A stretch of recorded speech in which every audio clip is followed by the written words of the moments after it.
जब मैं सोती ही नहीं, स्वप्न नहीं आता। अच्छा, मैं सोऊंगी कब? जब अंदर सत्ता होगी, है ना, वो चिदात्मा अपनी होगी, तभी सोना जागना उठना बैठना सारी क्रिया होगी। अगर वो ही ना हो तो कुछ भी पॉसिबल नहीं है। अब यही बात कह रही हैं कि जैसे शुद्ध संबित मात्र से भिन्न स्वप्न में नगर नहीं पाया जाता, वो है तभी स्वप्न आया, वैसे ही जागृत में अनुभव से भिन्न कुछ नहीं पाते। अब जागृत में अनुभव से भिन्न, अब जागृत अवस्था में तब होंगे जब अपनी सत्ता है, ठीक है। अगर त्रिपुटी टूट गई, ये शरीर तो फिर भी है ना, शरीर तो फिर भी रहेगा, त्रिपुटी टूट गई तो, पर अनुभूति कुछ भी नहीं होगी। अब इसका क्या मतलब है कि सारा कुछ जो कुछ भी है ये शरीर को जो मैंने क्या नहीं रखता। जैसे हम कहते हैं ना, प्रेस है, करंट आ रहा है तो कपड़े इस्त्री भी करेगी और चला भी देगी, है ना। करंट नहीं है, प्रेस है पड़ी तो कोई काम नहीं होगा। मेन वो करंट है, करंट अपनी वो सत्ता है, वो सत्ता है तो उसकी वैल्यू है इस शरीर के अंदर। पर हम उस सत्ता की वैल्यू ना लेकर इस शरीर की वैल्यू ले लेते हैं, अपनी वृत्ति को इसी चौखटे पे रोक देते हैं या और चौखटों पे रोक देते हैं, कभी अंतर्मुख करते नहीं। अब वृत्ति को भी तो देखने वाला कोई है, वहाँ पे हम जाते नहीं हैं। अब इसलिए कहते हैं सो सब चिदाकाश रूप है, आत्मा से भिन्न कुछ भी नहीं है। अब यानी कि वजूद किसका है? आत्मा का ना। इस शरीर में आत्मा, बाहर परमात्मा, इन दोनों का मिलान करते हैं, तभी कहते हैं जो पिंडे सो ब्रह्मिंडे। आत्मा से भिन्न नहीं हे मुनीश्वर, यह देव का रूप मैंने तुमसे परमार्थ कहा है। तुम में और सर्वभूत जाति जगत में सब का जो देव है वो चिदाकाश परमात्मा है, सभी के अंदर 84 लाख योनियों में। क्योंकि ये निकली कहाँ से है? उसी सत्ता से निकली है ना ये सारी, तो इसका मतलब ये वही रूप है। पर हम पहचान कौन करेगा? खाली मनुष्य, खाली मनुष्य ही, अंतःकरण वाला मनुष्य इसकी पहचान कर सकता है। अब इसलिए कहते हैं सारा ही वही परमात्मा है, उससे भिन्न कुछ नहीं। जैसे संकल्प पूर्व में चिदाकाश शरीर रूप से भासित होता है, संकल्प पूर्व में चिदाकाश ही शरीर रूप भासित होता है। क्या समझे? जो ये शरीर है ना, ये संकल्पों का बना हुआ है। अब समझना क्या है, इसके अंदर वो चिदाकाश है, तभी ये शरीर हमें मिला, अपने कर्मों से हमें ये शरीर मिला। जितने बाहर एनिमल्स घूम रही हैं ये पहले मनुष्य थे। जाती है दृष्टि पीछे, कुत्ता, बिल्ली, घोड़े, है ना, गाय, बैल, जितने भी घूम रहे हैं बाहर, ये पहले कभी ना कभी मनुष्य थे। इस कंडीशन में क्यों आए? इस हालत में क्यों आए? अपनी वासनाएं, इच्छाओं के कारण, और मनुष्य शरीर की इन्होंने कदर नहीं की। सबसे बड़ी बात, मनुष्य शरीर मिला था इनको, पर इन्होंने उसकी वैल्यू ना डाली। वही कुत्ते बिल्लियों की तरह लड़ते रहे, वैसी इच्छाएं वासनाएं आगे उनकी आती रही। इसलिए आज प्रकृति ने उनको वैसा शरीर दिया उनके कर्मों के अनुसार। वहाँ से हम सबक ले सकते हैं, है ना। अब कितना उनको दुख है, दर्द है, भले उनको ना लगे, पर अपने को तो दिखता है ना, कैसे खाने के लिए भटकते हैं इधर उधर। खाना खाने के लिए किसी घर में भी जाए कुत्ता तो देखो डंडा भी पड़ सकता है उसको, सारे उसको रोटी दूध तो नहीं देंगे, सोफे पे तो नहीं बिठाएंगे उसको, है ना। तो इससे हमें वैराग्य आई। मनुष्य शरीर में रहकर मैंने अभी तक अपने चिदाकाश को नहीं जाना, मैंने अभी अपने आप को नहीं जाना, मैं जो हूँ, जो मेरा स्वरूप है, जो मैं साक्षी हूँ, मैंने अभी तक उसको नहीं पहचाना। लानत है बुलाता ये शरीर को मर दी पैया, ये शरीर तो कभी किसी का बना ही नहीं, ना किसी के साथ जाने वाला है। जाएगी तो वही अपने कर्मों की पोटली साथ में जाएगी। तो इच्छाएं वासनाएं इतनी लेकर भी क्या फ़ायदा। हमने पहले कहानी पढ़ी थी कि राजा था और सांप बन के जा रहा था, तो राजे को तो पूरा सारी सुविधा ऐशो आराम, अब सांप की योनि में, क्योंकि उसने मनुष्य शरीर में रहकर अपना काम नहीं किया। हमारा बाहर वाला काम नहीं है, संसार वाला काम नहीं है, वो हमारे भाग्य में है, हमारे पुरुषार्थ में है, तो हमारी बुद्धि वैसे चल पड़ेगी और वैसे हमसे हो जाएगा। पर यहाँ पर हमें पुरुषार्थ करना पड़ेगा, इसलिए उसने मनुष्य को स्वतंत्र छोड़ा। भी देखो इसको स्वतंत्र छोड़ता हूँ, वापस आपने खुट्टे ते अमदा कि कहनी अमदा, वापस वहाँ आता है कि नहीं आता। पर इसने जब मनुष्य को स्वतंत्र छोड़ दिया, सामने विषय देश हो गया, ये तो भाग गया। जैसे जेल में से निकल के कोई भाग जाता है, पर ये नहीं पता मुड़ आना वहीं पे है, पहुंचना वहीं पर है। फिर भाग भाग कर कहाँ गए, 84 लाख योनियों से भागते भागते भागते फिर आके फिर मनुष्य शरीर लिया।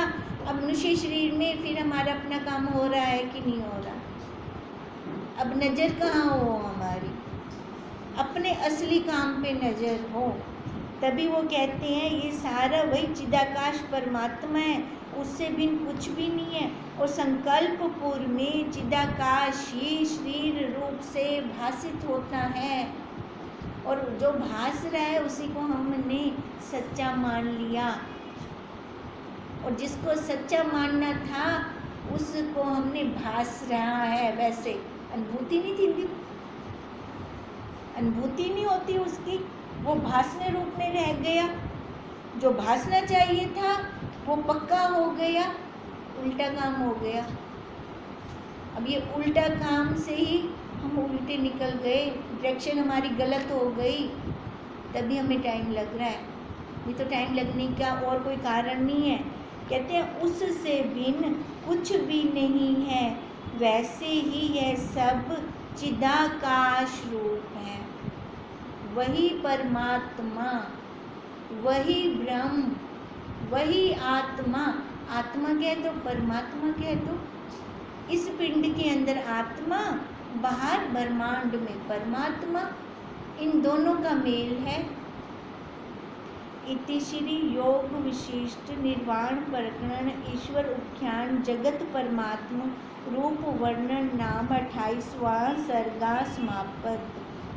ईश्वर बोले, हे ब्राह्मण, इस प्रकार यह सब विश्व केवल परमात्म रूप है। सारा विश्व ये क्या है, परमात्म रूप है। परमात्मा आकाश ब्रह्म ही एक देव कहता है। उन्होंने प्रश्न किया था, याद है विशिष्ट जी ने क्या प्रश्न किया था, कौन से देव की मैं अर्चना करूं, ये किया था ना।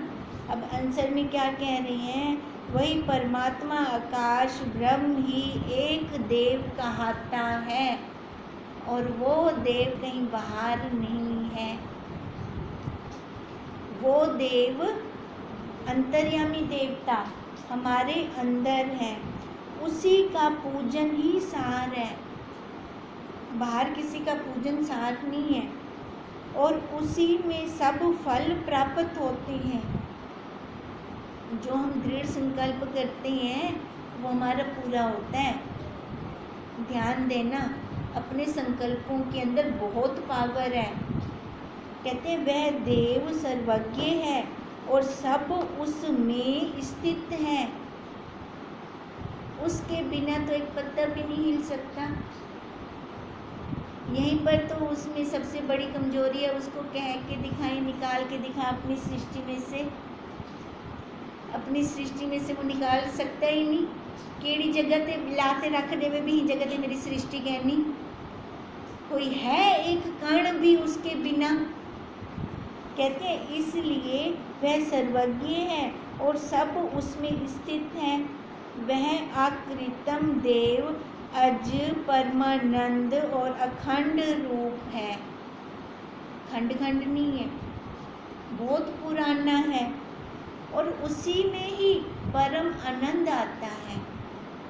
विषयों का सुख नहीं, सुख तो आने जाने वाला हो गया, आनंद जो होता है वो आने जाने वाला नहीं होता। कहते हैं उसको साधना करके पाना चाहिए। पर हम साधना किसकी करते हैं? विषयों की, है ना। इधर भक्ति मार्ग में भी आ जाते हैं, फिर भी भक्ति मार्ग में भी कारोबार सेट हो जाए, बच्चे पढ़ लिख कर कुछ बन जाएं, यही वासना रहती है, यही साधना कर रहे होते हैं, माला भी फेर रहे होते हैं, तो उसके पीछे कुछ हमारा अपना होगा स्वार्थ। निस्वार्थ होकर हमने कब किया? कहते हैं साधना करनी है तो खाली उसकी साधना करें कि उसी के स्वरूप में मैं लय हो जाऊं, बाहर संसार में न लय हूँ। अब कहते हैं जिसमें परम सुख प्राप्त होता है उसी की ही साधना हम करें। हे मुनीश्वर, तुम जागे हुए हो, इस कारण मैंने तुमसे इस प्रकार की देव की अर्चना कही है। इतनी जल्दी जल्दी हम सामने किसी को ऐसे कह भी नहीं सकते, पहले देखते हैं कि वो कहाँ स्टैंड करता है।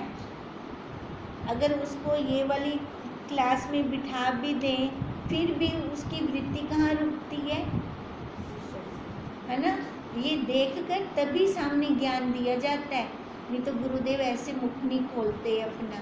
अगर मुख खोल भी देंगे तो जैसे उजाड़ भूमि पे जितनी मर्जी हम बीज डालते जाएं कुछ नहीं निकलने वाला, वहाँ से वो बेकार हो जाएगा, तो दोनों का टाइम वेस्ट हो गया।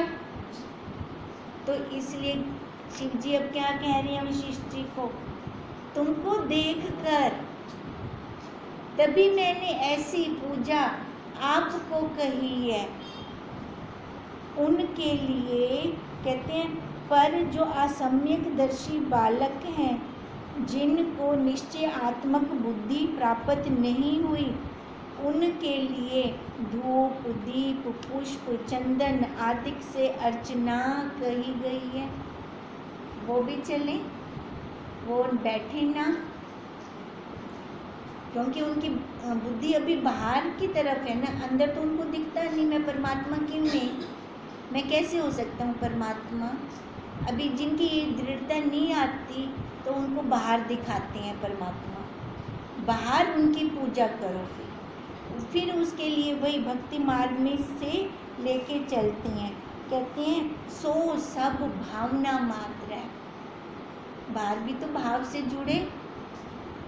अब वो भाव हम बाहर बनाते हैं तो द्वैत में आते हैं, जबकि वो अद्वैत है, दूसरे की समाई है ही नहीं उसमें। जब दूसरे की समाई है ही नहीं, छोटी लाइन और बड़ी लाइन को एक कर दो, फिर दो का वो खत्म हो जाएगा ना, नहीं तो बना रहेगा ना वो छोटी लाइन या बड़ी लाइन। लाइन तो एक है, लाइन में कोई डिफरेंस नहीं है। अभी जिनकी निश्चयात्मक बुद्धि नहीं है उनको छोटी लाइन बड़ी लाइन से चलाती हैं, और जिनकी निश्चयात्मक बुद्धि हो जाती है उनको अद्वैत से चलाते हैं। अद्वैत से मतलब उसमें दूसरे की समाई नहीं है, वो एक है, मैं हूँ, वो मैं हूँ, दूसरा उसमें कोई आ ही नहीं सकता। अगर हम बाहर कहीं पे भी जाएंगे मंदिर में, जो आकार बनाएंगे वो दूसरा बन जाएगा, कहीं और पूजेंगे वो दूसरा बन जाएगा। पर गुरुदेव हमेशा ऊपर रखनी है हमने, और हम हमेशा शिष्य की तरह रहेंगे, ये भी बुद्धि में हो, क्योंकि ये जो हमें ज्ञान दिया ये हमारे गुरुदेव ने दिया। गुरुदेव के साथ कभी भी अद्वैत में नहीं आना, वहाँ पर हमेशा द्वैत में ही रहना है, तभी उनकी कृपा फुल पावर में बरसती रहेगी। तभी वो देखो, गुरु शिष्य का जो भाव होता है ना, वो हमेशा ही बहुत प्योर भाव है, बहुत ज़्यादा प्योरिटी वाला है। और वही प्योर भाव हमें अपने आप, जैसे हम सागर में, समुद्र में, जल में बह जा रही हैं, वो अपने आप हाथ खींच के साइड कर देंगे। वहाँ हमें अपनी बुद्धि का इस्तेमाल नहीं करना पड़ेगा। सारी रिस्पॉन्सिबिलिटी फिर हमारे गुरुदेव की है। अगर हम अपने गुरुदेव को अपने से ऊपर रखते हैं तो घाटा क्या नहीं, घाटा है क्या? नहीं ना, घाटा नहीं है। बाकी सारी दुनिया के साथ अद्वैत हो, पर अपने गुरुदेव के साथ द्वैत। वो मेरे गुरु, मैं उनका शिष्य, इसी भाव से हमें चलना है। कहते हैं सो सब भावना मात्र है, उससे उनको संकल्प रचित फल की प्राप्ति होती है। हम जैसे भाव बनाते हैं वैसे हमें मिलता है। अब कामधेनु गाय और एक वो कौन सा था, कल्प वृक्ष। अब बताओ उनके पास कुछ है क्या हमें निकाल के देने के लिए? पर अपनी दृढ़ता होती है ना कि अब मैंने यहाँ पे मन्नत मांगी है ना, वो मेरी पूरी हो जाएगी। वो दृढ़ता कहाँ थी? अंदर, हमारे अंदर थी। हमारे अंदर वाली दृढ़ता ने वो पूरा कर दिया हमारा जो भी संकल्प था। अब इसलिए कहते हैं ये सब भावना मात्र है, उससे उनको संकल्प रचित फल की प्राप्ति होती है। यह बाल बुद्धि की अर्चना है, तुम जैसों की वही पूजा है। देखो बाल बुद्धि, अब बाल बुद्धि किसको कही? जो अभी निश्चयात्मक बुद्धि में खरे नहीं उतरे, उनकी बाल बुद्धि कही। कहते हैं फिर उनको भी तो चलाना है ना। अब जैसे बच्चे को ए फॉर एप्पल, अगर ए फॉर एप्पल ही नहीं पढ़ाएंगे तो वो एमए की क्लास में कैसे बैठेगा?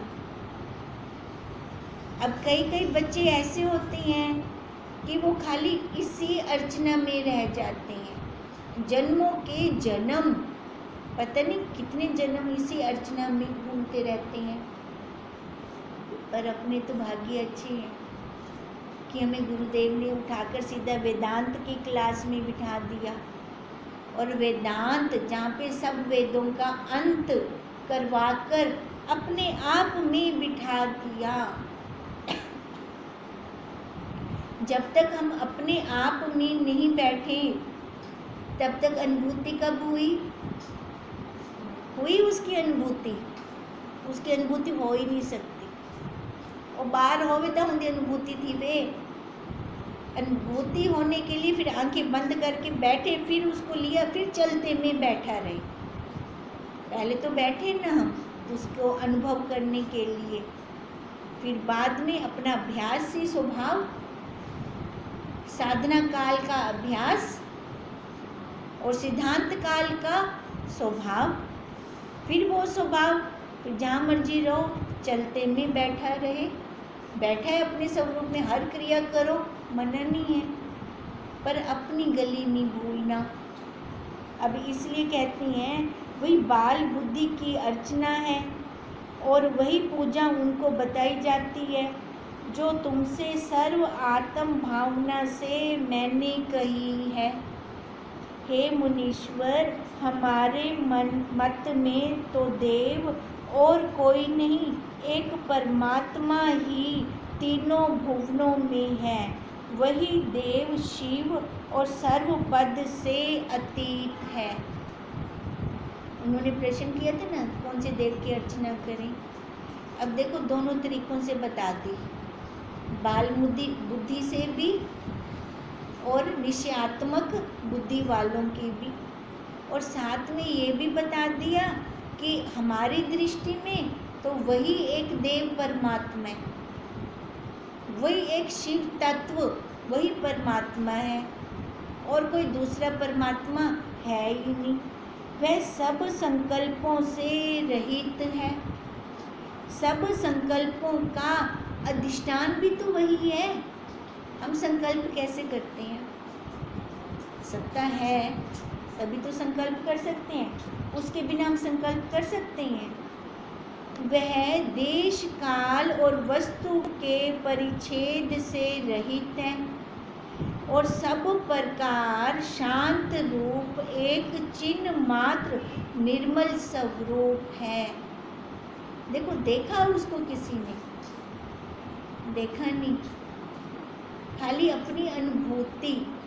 अब देखो, कृष्ण जी को भी किसी ने नहीं देखा, सबने उनके अलग अलग नाम रखे।